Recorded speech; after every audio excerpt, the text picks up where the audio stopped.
Accident इतका भयंकर होता की त्यात डेड बॉडीज जास्त होत्या. 10 ते 12 पॅसेंजर डेड होते.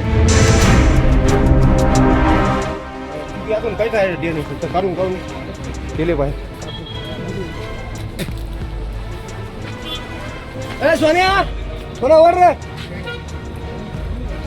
सोन्या कुठे गेला? सोन्या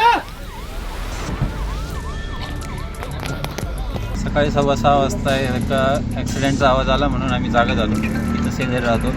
तर येऊन बघितलं तर ट्रॅव्हल अंबरनाथवरनं शिर्डीला येणारी ट्रॅव्हल आणि ते इकडनं शिर्डीकडनं सिन्नरकडे जाणारा ट्रक होता.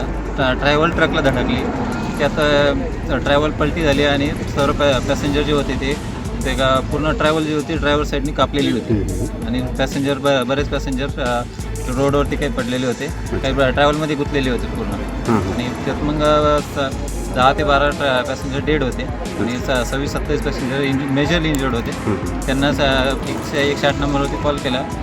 15 मिनटात त्यांची ॲम्ब्युलन्स आली. आवाजाने आम्ही जमा झालो आणि 108 नंबरवरती पहिल्यांदा कॉल केला. त्याला 108 नंबरच्या 15 ते 16 ॲम्ब्युलन्स त्यांना सांगितलं होतं. त्याप्रमाणे त्यांनी ॲम्ब्युलन्स पाठवले आणि इन्स्टंट म्हणजे मदत भेटली त्यांची. परंतु ॲक्सिडेंट इतका भयंकर होता की त्यात डेड बॉडीज जास्त होते आणि मेजरली मदतीला स्थानिकच होते. भरपूर लोक जमा झाले. मग आम्ही ते डेड बॉडीज वगैरे इंजुर्ड जे होते 25-26 जण त्यांना ॲम्ब्युलन्समध्ये टाकून सिन्नरला शिफ्ट केलं.